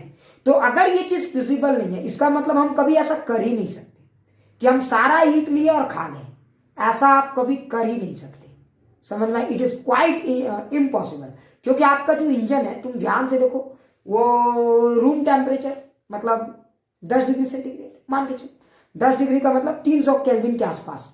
मतलब आपका तो ये टेम्परेचर है, रूम टेम्परेचर। आप हीट तो इस टेम्परेचर में रिजेक्ट करते हो। समझ में आ रहा है ना? इसीलिए देखो, इंसान तो इसको चेंज भी नहीं कर सकता, क्योंकि आप हीट जहां छोड़ते हो वो इन्वायरमेंट है। इंसान तो इसको चेंज भी नहीं कर सकता, सिंक को। इंसान सिंक को चेंज नहीं कर सकता। तो देखो, इंसान सिंक को चेंज कर सकता है क्या? नहीं कर सकता। बात समझो, आप इसे चेंज नहीं कर सकते क्योंकि एनवायरमेंट है। एनवायरमेंट का टेम्परेचर, आपको साइलेंसर को हीट को देना है, तो क्या करोगे? एनवायरमेंट को ठंडा कर दोगे। अच्छा एक बात मुझे लॉजिक से बताओ, किस दिन आपको इंजन की ज्यादा एफिशिएंसी मिलती है? ठंडा के दिन या गर्म के दिन? लॉजिक से बताओ। अब देखो, आपका इंजन किस दिन ज्यादा एफिशिएंसी से काम करता है? ठंडे के दिन या गर्मी के दिन? ठंडा के दिन आपके इंजन की एफिशिएंसी अच्छी हो जाती है। समझ में आ रहा है क्यों? ठीक है। ठंडे के दिन इन्वायरमेंट की टेम्परेचर कम हो जाती है, नेचुरली कम हो जाती है। आपको और हमारे बस की बात नहीं, कितना लिक्विड नाइट्रोजन इन्वायरमेंट में ठूसोगे। तो मतलब अब हम देखो, 2 तरीका है हमारे पास। एक चाहे तो आप इसका टेम्परेचर बहुत घटा दें तो भी आपको फायदा, या दूसरा आपको और क्या फायदा मिल सकता है, ये वाला टेम्परेचर बहुत बढ़ा दें, लेते समय ही कम दिखा के ले लें, है ना। अगर आप बहुत बढ़ा दोगे तो आप ज्यादा से ज्यादा हीट लोगे और कहोगे भैया हम कम काउंटिंग ले रहे हैं। लेते समय 2-2 हजार का नोट ले ले, कोशिश करो, तो काउंटिंग ऑफ नोट्स तो कम हो जाएगी ना। लेते समय अगर ज्यादा से ज्यादा वैल्यूएबल नोट लोगे तो आपको फायदा होगा। तो आप हायर, तो देखो हम लोग इस तरीके पे तो नहीं काम कर सकते, लेकिन हम लोग देखो, आपका जो प्रैक्टिकल फिजिबल है वो कौन सा चीज है? सिंक को कम करने वाला या सोर्स का टेम्परेचर बढ़ाने वाला? मतलब आपके आसपास जो इंजन है वो किस पे ज्यादा फोकस करते हैं? जो डिजाइन प्रोसेस है वो सोर्स पे ज्यादा फोकस करते हैं। समझ में आया? सोर्स पे। क्यों? क्योंकि सोर्स ऐसा छोटा सा जगह का टेम्परेचर बढ़ा देते हैं, वहां से हीट ले लेते हैं, और जब छोड़ते हैं एनवायरमेंट में छोड़ते हैं। समझ में आया ना? तो सिंक पे प्रैक्टिकली हम लोग थोड़ा सा कम फिजिबल है। तो इंसान किस पे ज्यादा फिजिबल है? सोर्स पे। क्या पूरी कहानी थोड़ी सी अच्छी से समझ में आ गई? तो बता दुनिया, अच्छा एक बात बताओ, अब जरा सोचो, ये पूरा फील आ गया? पहले एक बार ये सब बोलो, पूरा फील आ गया? पहले एक बार ये सब, उसके बाद आगे बढ़ते हैं। ठीक है। अच्छा सोच एक बात बता, जैसे मान लो हमने एक इंजन बनाया है, ठीक है, देख, है ना? तो अभी आप समझेंगे कि क्या होता है। देख, ये इंजन कौन सा इंजन है? ये वो इंजन है जो दुनिया का सबसे बेस्ट डिजाइन, दुनिया की सबसे बेस्ट टेक्नोलॉजी के हेल्प से बनाई गई इंजन है, free from any kind of defect. मतलब इतनी अद्भुत इंजन है कि आप कह नहीं सकते कि इससे बेहतरीन इंजन और आप बना सकते हो। And such kind of engine approximately आप रिवर्सिबिलिटी की तरफ ले जा सकते हो, कह सकते हो कि रिवर्सिबल इंजन है। मतलब रिवर्सिबल इंजन इतने बेहतरीन इंजन है जिसमें रिवर्सिबिलिटी की चांस है। तो कुछ लोग बोलेंगे सर रिवर्सिबिलिटी की चांस क्या होती है ना? इसको अलग से हम एक वीडियो बना के बताएंगे कि रिवर्सिबिलिटी की एक्चुअल मीनिंग क्या है। ठीक है, लेकिन अभी फिलहाल ये एकदम free from all kind of defect. दुनिया के एकदम बेहतरीन इंजीनियरिंग लोग लगे हैं, ऐसा इंजन नहीं बनाया जा सकता, फिर भी मान लेते हैं कि सबसे बेस्ट इंजन है। चलो, और मान लो ये इंजन ऑपरेट होता है दो टेम्परेचर के बीच में। एनवायरमेंट की टेम्परेचर समझाने के लिए मैं ले रहा हूँ 200 केल्विन और यहाँ की टेम्परेचर 500 केल्विन। थिंक करो, लिखोगे नहीं, सोचो। अच्छा, क्या आप मुझे बता सकते हो अगर मैंने यहां से 1000 जूल एनर्जी लिया, जरा सोचो, तो ये दुनिया की सबसे बेस्ट इंजन है, समझ में आ रहा है? 1000 जूल एनर्जी लिया, ये रिवर्सिबल इंजन, समझिए ये कौन सी इंजन है? रिवर्सिबल इंजन है, ये दुनिया की सबसे बेस्ट इंजन है। सो अगर मैं इस इंजन के बारे में सोच रहा हूं और इसने अगर 1000 जूल एनर्जी लिया, तो बताइए कितना हीट रिजेक्ट करेगा, ये कितना हीट रिजेक्ट करेगा? हाँ, इसको करना ही पड़ेगा, कैसनो बना लो कि खा नहीं सकता, तो मिनिमम कितना हीट इसे रिजेक्ट करना होगा? फटाक से बताओ, मिनिमम इसे कितना हीट रिजेक्ट करना होगा? 400। अब समझ में आया? तो मिनिमम इसे 400 जूल हीट रिजेक्ट करना होगा। ये वो इंजन है जो किसी भी तरह से डिफेक्टिव नहीं है, किसी भी तरीके से, कोई भी एंगल से नहीं। अच्छा, और एक आम इंसान जो इंजन बनाता है, मान लो 500 केल्विन, एक और इंजन हम बात करते हैं 500 केल्विन, ये 200, वही इंजन 200, सेम सोर्स और सेम सी, लेकिन ये इंजन BS4 इंजन है, समझ में आया? और ये इंजन BS6 इंजन है। व्हाट इज द मीनिंग, मतलब लॉजिकल इसका मीनिंग क्या है? तो ध्यान से देखो, जो अच्छा ये तो वो इंजन है, ये भी 1000 लिया मान लेते हैं, ये भी 1000 लिया, इसका ये भी 1000, इसका मतलब क्या हुआ बताओ? ये इंजन कितना हीट रिजेक्ट करेगा? 400 से कम या उससे ज्यादा? फटाक से बताओ, ये इंजन कितना हीट रिजेक्ट करेगा? 400 से कम या 400 से ज्यादा? बताओ जरा समझो, 400 से ज्यादा। अब समझ में आए? क्योंकि ये इंजन देखो, एक चीज हमेशा याद रखना, डेल एस की वैल्यू 0 तब कहलाती है जब रिवर्सिबल प्रोसेस होती है ना? मतलब जो engine free from any kind of defect है वो इस तरह का, लेकिन दुनिया में जो भी इंजन होते हैं ना, उनकी एंट्रोपी वो रिवर्सिबल नहीं होती है। हमारे जो प्रैक्टिकल इंजन हैं basically they are not reversible, समझो, उनमें डिजाइन डिफेक्ट है और हम टाइम टू टाइम इनमें डिजाइन डिफेक्ट सुधार रहे हैं। मतलब हम BS4 से BS6 गए, लेकिन क्या हम यहां तक अभी तक पहुंच पाए हैं? और क्या कभी वहां तक पहुंच पाएंगे? नहीं पहुंच पाएंगे। और वहां तक पहुंच भी गए, मान लो इसके आसपास रहेंगे हम लोग, लेकिन फिर भी एक बात आपको हम हमेशा बताते हैं कि वो इंजन, ऐसा कोई इंजन आप बना ही नहीं सकते जो बिना साइलेंसर का हो। जितना आप पेट्रोल दोगे सब एनर्जी में बदल दे, ऐसा कोई इंजन आप बना ही नहीं सकते। बात मैं क्या कहना चाह रहा हूँ समझ रहे हो ना? हाँ, बिना मतलब हीट रिजेक्टर का हो ऐसा इंजन आप सोच ही नहीं सकते। इवन दुनिया का जो सबसे बेस्ट क्वालिटी इंजन है, वो भी दुनिया का जो सबसे बेस्ट इमेजिनरी इंजन है, जो कोई बना सकता है कभी फ्यूचर में, कमिंग फ्यूचर्स में इम्पॉसिबल है, लेकिन वो इम्पॉसिबल डिजाइन इंजन की ये उसकी एफिशिएंसी है कि वो हीट लेगा, सबको कन्वर्ट नहीं कर पाएगा। तो आप कैसे सोच सकते हो कि आपके घर में जो इंजन है, जो कार में लगा हुआ इंजन है, कोई कंपनी इतनी ताकतवर नहीं हुई है कि वो, समझ में आ रहा है ना, वो इस लेवल तक पहुंच पाए। वो क्या इधर ही लेवल में, पता है, अगर आपका ये जो इंजन है ना, हो सकता है कि ये 400 के बजाय 800 दे रहा हो, समझ में आ रहा है? अब ये 800 दे सकता है कि नहीं दे सकता है इंजन? बोलो, बिल्कुल दे सकता है। क्यों? कि तो नेचर को, जब नेचर टोटल एंट्रोपी का चक्कर देखोगे तो नेचर से लिया तो नेचर को चूना लगा -2 का, और जब दिया तो +4 का, +2 की एंट्रोपी की चूना लगा। ये बिल्कुल फिजिबल है। ऐसे ही इंजन होते हैं, ऐसे ही होते हैं, 1000 लेते हैं, थोड़ा सा काम करते हैं, बाकी रिजेक्ट कर लेते हैं। BS6 जो होगा वो थोड़ा सा ज्यादा इससे बेहतर परफॉर्मेंस वाला होगा, एंड लेट दैट बी 700। मैं क्या कहना चाह रहा हूं उसमें, उसकी थोड़ी सी माइलेज बढ़ गई होगी, समझ में आ रहा है ना? तो फिजिक्स के हिसाब से BS6 इंजन ये है, समझो, जो 800 के बजाय 700 रिजेक्ट कर रहा है, तो आपको अब कितने का काम दे रहा है? ये तो काम दे रहा था 600 का, ये काम दे रहा था 200 का, और ये काम दे रहा है 300 का। देखो, इसने भी एंट्रोपी बढ़ाई, लेकिन इसने एंट्रोपी कितना बढ़ाई? तो देखो, -2 + 3.5 एंड +1.5। क्या समझ में आया? सो बेसिकली ये 3 इंजन है। अगर किसी ने आपको ऐसा बोला, अगर कोई आपको फोन करके कहता है कि देखिए, या मान लो बुगाटी बैरॉन या आपके मर्सिडीज वाले लोग या लैम्बोर्गिनी वाले लोग फोन करके बोलते हैं, जानते हैं जनाब हमने एक इंजन बनाया है। देखो ध्यान से बोलेगा, जनाब हमने एक इंजन बनाया है।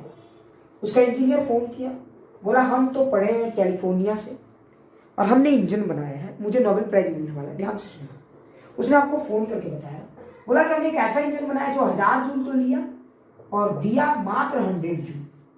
ठीक है, क्या ये इंजन फिजिबल है? तो इंजन 1 2 3 4, क्या इंजन 1 फिजिबल है? क्या उसने सही इंफॉर्मेशन दिया? 1000 500 1000 लिया, 100 का दिया, 200 का दिया। क्या ये इंजन बन सही है या गलत? इस इंजन की डिजाइन सही है गलत? क्या ये इंजन बना सकता है? कैलिफोर्निया से पढ़े या फिर मंगल ग्रह से पढ़े, क्या ये कोई इंजन बना सकता है? बिल्कुल नहीं बना सकता। समझ में आ रहा है मैं क्या कह रहा हूं? मतलब आप कुछ भी कर लो, हाँ वो प्रैंक कर रहा है आपके साथ। समझ में आ रहा है ना? ऐसा इंजन कोई बना ही नहीं सकता। क्यों? क्योंकि ऐसा इंजन बनाने का मतलब ये हुआ कि आपने टोटल एंट्रोपी को निगेटिव कर दिया। जरा लॉजिक से देखो कैसे। जब आपने हीट लिया तो एंट्रोपी घटाया -2 और जब दिया तो मात्र बढ़ाया +0.5, तो आपने एंट्रोपी को घटा दिया। क्या कोई ऐसा इंजन है जो एंट्रोपी को घटा दे? बिल्कुल नहीं घटा सकता। कोई भी ऐसा इंजन नहीं है जो एंट्रोपी को घटा दे। क्या ये बात समझ में आया? कोई भी ऐसा इंजन नहीं है जो एंट्रोपी को क्या करे? घटा दे। समझ में आया कि नहीं आया? हाँ अच्छा एक बात बताओ, जो तो कोई ऐसा इंजन तो आप बना ही नहीं सकते, मतलब ये क्वाइट इम्पॉसिबल है। तो बेसिकली हम जो, अच्छा आप किताबों में जिस इंजन के बारे में पढ़ो वो कौन सी इंजन है बताओ? 1 2 3 या 4 किताबों में जो पढ़ रहे हो वो कौन सी इंजन है? किताबों में जो पढ़ाया जा रहा है वो कौन सी इंजन है? 2। मतलब आप जो एफिशिएंसी निकालोगे अभी वो उस इंजन का निकालोगे जो केल्विन एंड प्लैंक जो इस इंजन की कल्पना कर रहे हैं वो कौन सी इंजन है? समझ में आ रहा है ना? 2 वाली। समझ में आ रहा है ना? क्लियर? आप किताब में जिस इंजन के बारे में पढ़ रहे हो वो 2 वाली है, जबकि सच ये है कि प्रैक्टिकल इंजन ये नहीं है। प्रैक्टिकल इंजन ये सब है। मैं क्या कहना चाहता हूं समझ पा रहे हैं? These are our practical engines. Clear? समझ में आ रहा है? अगर किसी ने बोला BS6 तो ये हमारा इंजन अभी मार्केट में चल रहा है। तो फिर साइंस क्या कर रहा है? मतलब साइंस कहां से कहां पहुंचने की कोशिश कर रहा है?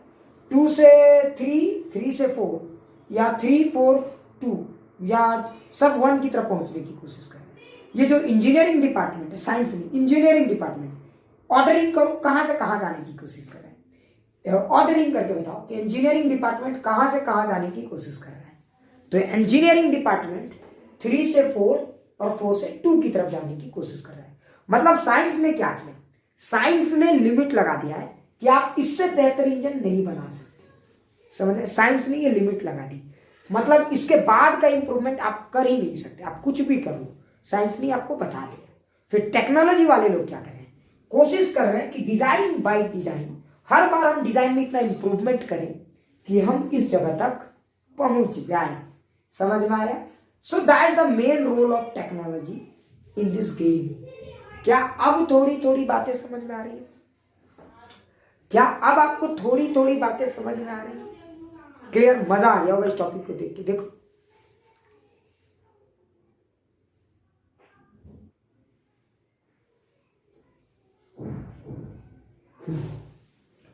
तो एक और 12th वाला पार्ट को 12th बोल रहे हैं 11th वाले पार्ट को हम थोड़ा सा डिस्कस कर देते हैं। उसके बाद फिर हम लोग थोड़ा सा एक और इंटरेस्टिंग फैक्ट में नजर डालेंगे, ठीक है, कैल्विन का। और नेक्स्ट क्लास में हम प्रूव कर देंगे कि how Kelvin and Clausius statement are related with each other. ठीक है, अब देखो एक वर्ड होता है जिसको हम लोग बोलते हैं efficiency of engine. Efficiency of engine, किसी भी इंजन की क्या एफिशिएंसी है ना? आप एक मोटे तौर पे माइलेज जैसा वर्ड से समझ सकते हो। जिस इंजन की जितनी ज्यादा एफिशिएंसी होगी वो उतना ज्यादा काम करके देगा। समझ रहे हो ना मैं क्या कह रहा हूं? समझ रहे हो ना मैं क्या कह रहा हूं? किसी भी इंजन के बारे में सोचो, एफिशिएंसी क्या होती है। तो एफिशिएंसी को आप कैसे डिफाइन करोगे? That's the point. आप किसी भी इंजन की एफिशिएंसी कैसे डिफाइन करोगे? ये एक बड़ा सुंदर वर्ड है। तो हम लोग एफिशिएंसी को डिफाइन करेंगे, लेकिन पहले उसके पहले रिवर्सिबल, और जो हम एफिशिएंसी डिफाइन करें वो किस इंजन की है? Reversible engine. मतलब दुनिया में इससे ज्यादा एफिशिएंसी के इंजन आप बना ही नहीं सकते, ये इसका मतलब हुआ। हाँ, इससे कम एफिशिएंसी वाले इंजन आप बना सकते हो, लेकिन इससे ज्यादा एफिशिएंसी वाले इंजन नहीं बना सकते। तो हम देखना चाहते हैं कि जो इंजन दुनिया की सबसे लेटेस्ट टेक्नोलॉजी, लेटेस्ट ये के साथ बनी, उसकी एफिशिएंसी क्या हो सकती है। सो उसको डिफाइन करने की कोशिश करेंगे, लेकिन उसके पहले एक पार्ट को थोड़ा जनरलाइज करने की जरूरत पड़ रही है ना। देन आफ्टर हम लोग सेकंड पार्ट में एफिशिएंसी को डिस्कस करेंगे। देखो, अगर मान लो कोई इंजन हमारा T1 टेम्परेचर पे ऑपरेट होता है, T1 और T2, जहां पे T1 क्या है हमारा सोर्स, जहां से वो हीट लिया जाएगा, और T2 क्या है हमारा सिंक, जहां पे हीट दिया जाएगा। ठीक है, तो और ये हमारा दुनिया का सबसे खतरनाक इंजन ऑपरेटर है। उसने हीट लिया Q1 और हीट दिया Q2, तो मुझे क्या मिलेगा W। क्या ये बात समझ में आया?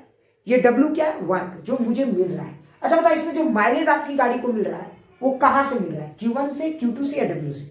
फटाक से बताइए, आपकी गाड़ी को जो माइलेज मिल रहा है वो कौन से वर्ड के कारण मिल रहा है? यहाँ पे कौन सा वर्ड लॉजिकली उसके साथ मैच कर रहा है? Q1, Q2 या W? आपकी गाड़ी को जो माइलेज मिल रहा है लॉजिकली वो कौन से वर्ड के साथ रिलेट हो रहा है? Q1, Q2 या W? बहुत सही, W के साथ मैच कर रहा है ना। अच्छा, आप जो पेट्रोल का पैसा पेड कर रहे हो, किसके लिए पेड कर रहे हो? आप जो पेट्रोल का पैसा पेड कर रहे हो, किसके लिए पेड कर रहे हो? बताओ, कौन सा वर्ड इससे रिलेटेड है? पेट्रोल का पैसा पेड कर रहे हो, कौन से वर्ड के लिए, कौन से वर्ड के लिए रिलेटेड है? Q1, W या Q2? आप जो पेट्रोल का पैसा पेड करो किसके लिए? तो ध्यान से देखो, Q1 के लिए। मतलब आप नहीं, W के लिए नहीं कर रहे सुमना। आप W तो आपको वर्क मिल रहा है ना सुमना, ना सुमना, ना ना ना।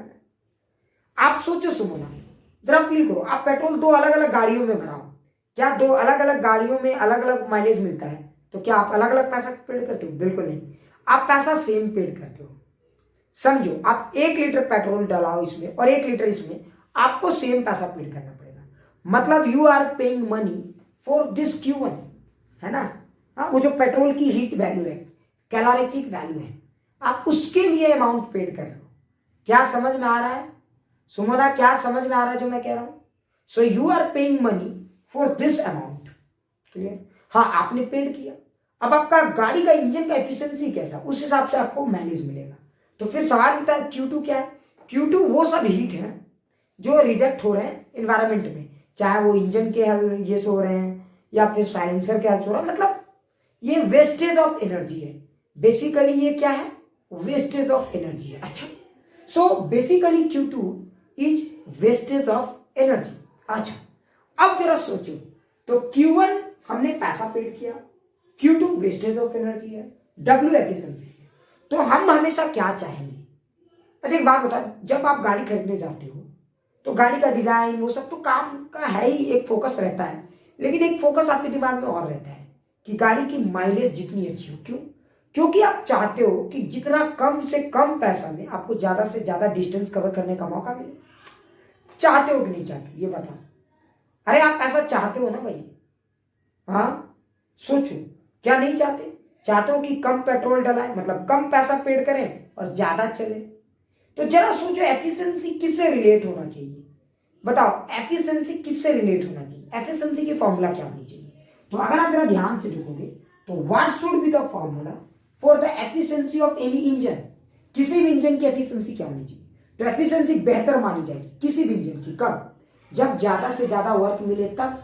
तो एफिशिएंसी कहीं ना कहीं वर्क से तो रिश्ता है, और आपको ज्यादा से ज्यादा वर्क मिले। मान लो अब W लिखेंगे तो ये पूरी कहानी नहीं बताता है। मान लो आपने दो गाड़ी में पेट्रोल भराया, दोनों में 700 लीटर चले, पेट्रोल खत्म, तो खाली W से आपको नहीं पता चलेगा कि किस गाड़ी की एफिशिएंसी ज्यादा है। मान लो दोनों में 700 चले पेट्रोल, ये दोनों में 700 चले, तो वर्क तो दोनों में से मिला, तो आपको कैसे पता चला कि किसकी एफिशिएंसी ज्यादा है?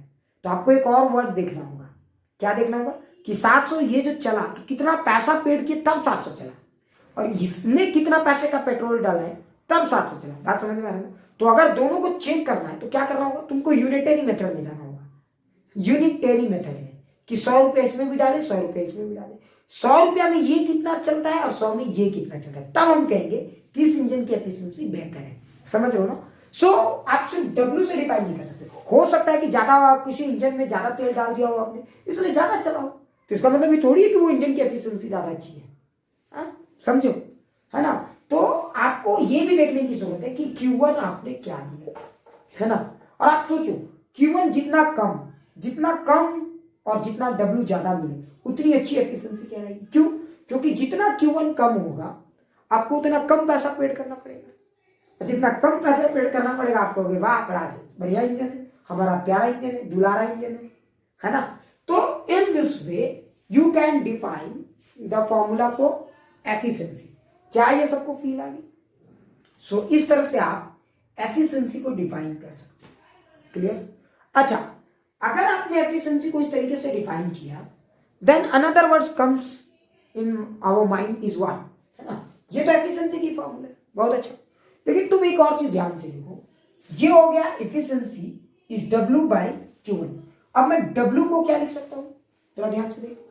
तो मैं W को क्या लिख सकता हूं, तुम लोगों ने देखा, पता मैं W को क्या लिख सकता हूं, फटाक से बताओ। तो देख, अगर मैं W को लिखना चाहूंगा तो बेसिकली मैं W को क्या लिख सकता हूं, ध्यान से देख के बता। अरे कोई बताओ W को मैं क्या लिख सकता हूं। तो देख, Q1 हीट दिया था, ध्यान से देख, मैंने कितना हीट दिया था Q1, और मैंने इधर दिया है Q2, तो W कितना मिला, तो मुझे जो मिला है Q1 माइनस Q2/Q1, यही मिला W। जरा ध्यान से, अरे ये जो Q1 था उसमें से हमने कितना खाया, कितना दिया और कितना का हीट रिजेक्ट किया। सो कितना लिया, कितना दिया और कितना का वर्क मिला। So that is basically Q1 minus Q2/Q1। समझ में आ गया? ये जितना बेहतर होगा, सोचो Q2 जितना कम होगा। अच्छा एक बात बताओ, अब देखो अकॉर्डिंग टू कैल्विन है ना, तुम अब मुझे लॉजिक से बताओ, क्या कभी किसी इंजन की एफिशिएंसी 100% आ सकती है, 1 आ सकती है? नहीं, क्योंकि Q2 कभी 0 हो ही नहीं सकता। अच्छा, Q2 को 0 करने का दो ही तरीका है, चाहे T1 को इनफाइनाइट कर दो या फिर T2 को 0 कर दो। मैं क्या कहना चाह रहा हूं समझ में आ रहा है ना? तो ये कर ही नहीं सकते आप, समझ में आ रहा है? यही कहता है Kelvin, it is impossible to design a engine which can convert all heat Q1 into work. मतलब W को ही Q1 लिख दो, ऐसा कोई इंजन है ही नहीं आपके पास, और ना आप बना सकते हो, इम्पॉसिबल है। कितना इंजीनियरिंग है आपके पास, लगा के देख लो, समझ में आया ना? पूरा यूनिवर्स का सारा रिसोर्सेज उस इंजीनियरिंग डिजाइन में लग जाएंगे तो भी ऐसा पॉसिबल नहीं है। क्यों? क्योंकि नेचर में ने रेस्ट्रिक्शन लगा कर रखा हुआ। अच्छा, तो अब सवाल होता है ठीक है सर, तो अगर मैं यहां पे जाऊं तो 1 minus Q2/Q1, so this should be the formula for the efficiency of engine. ये हमारे इंजन की एफिशिएंसी। लेकिन एक चीज तुमने ध्यान दिया, Q2 और Q1 का रिश्ता T1 और T2 से है। अच्छा बताओ, किसी भी इंजन की एफिशिएंसी Q1 Q2 से भी डिफाइन हो सकती है या फिर T1 T2 से भी डिफाइन हो सकती है। सोचो क्यों, सोचो क्यों, सोचो सोचो सोचो, समझ में आया क्यों? समझ में आया क्यों? हाँ, नहीं समझे? अरे कितना हीट देंगे वो तो टेम्परेचर पे डिपेंड कर रहा है ना। नहीं समझ में आया? आप कितना हीट दोगे ये तो टेम्परेचर पे डिपेंड कर रहा है। अगर टेम्परेचर कम तो कम हीट, टेम्परेचर ज्यादा तो ज्यादा हीट। समझो बात को? तो ये अच्छा एक बात बताओ, अगर मैं चाहूं कि इसको T2 T1 के टर्म में लिखूं, कैसे लिखूंगा? देखो, अच्छा बताओ, यहाँ पे आपने एंट्रोपी घटी है तो माइनस Q1/T1, और यहाँ पे एंट्रोपी बढ़ी है तो Q2/T2। क्या जितनी बढ़ी है, अगर ये रिवर्सिबल इंजन है तो बताओ ये वैल्यू और ये वैल्यू सेम होनी चाहिए। माइनस को भूल जाओ, इतना तो फील आता है। देखो साइंस के बच्चों, माइनस प्लस के चक्कर में मत उलझो, साइंस कंसेप्ट को समझो। क्या ये आपको फील आ गया? ये वैल्यू और ये वैल्यू सेम है कि अलग है? मुझे बताओ, अगर ये रिवर्सिबल इंजन है तो क्या ये दोनों वैल्यू सेम है कि अलग है? सेम है। लेकिन अगर ये रिवर्सिबल इंजन नहीं होता, जरा सोचो, अगर ये रिवर्सिबल इंजन नहीं होता, कोई घटिया वाला इंजन होता, या अभी अभी वाले जो भी इंजन है, क्या ये दोनों वैल्यू सेम रखता है, या ऊपर वाला बड़ा होता है या नीचे वाला बड़ा होता है मैग्नीट्यूड में? लॉजिक से बताओ, कौन बड़ा होता है? क्या ये दोनों वैल्यू सेम होता है या अलग होता है? अलग। ठीक है, कौन सी वैल्यू मैग्नीट्यूड में बड़ी होती है, ऊपर वाला या नीचे वाला, यू या नी? हाँ, बहुत अच्छे, शानदार। अरे तुम लोग को तो सारा कंसेप्ट समझ में आ रहा है, बहुत अच्छे। मैं जितना कूल तरीके से बता रहा हूँ तुम लोग उतना उससे कहीं ज्यादा कूल तरीके से समझ ले रहे हो। बहुत बेहतरीन, बहुत बेहतरीन। मुझे नहीं लगता कि अब कुछ और बताने की जरूरत है। ठीक है, सो अगर आप इस टर्म्स को देखो तो ये Q2 क्या है, ये बताता है कि कम से कम इतना हीट रिजेक्ट आपको करना ही चाहिए, है ना, करेगा ही करेगा। तो ये दोनों वैल्यू मैग्नीट्यूड में अगर देखोगे, कंपेयर करोगे तो पता चलेगा Q1/T1 is equal to Q2/T2 for reversible engine. ये फॉर्मूला मैंने डिफाइन किया रिवर्सिबल इंजन के, है ना। सो देखो, अगर आप इस रेशियो को देखोगे तो Q2/Q1 इज बेसिकली T2/T1। क्या ये फील आ गया?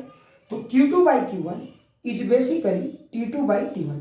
मतलब in place of Q2 and Q1 आप एक एफिशिएंसी का फॉर्मूला को 1 माइनस T2/T1 भी लिख सकते हैं। क्या ये फील आ गई सबको? क्या ये सबको फील आ गई? जरा ध्यान से देखो। तो आप एफिशिएंसी का ये फॉर्मूला भी लिख सकते हो। देखो क्या ये सबको फील आ गई? जरा ध्यान से देख। न्यूमेरिकल करोगे और आसान लगेगा ये। न्यूमेरिकल करोगे और आसान लगेगा। एक एक चीज समझ में आ गई? अच्छा अब जरा सोचो, बस अब ज्यादा नहीं पढ़ाएंगे, बहुत ज्यादा पढ़ा दिए, ठीक है।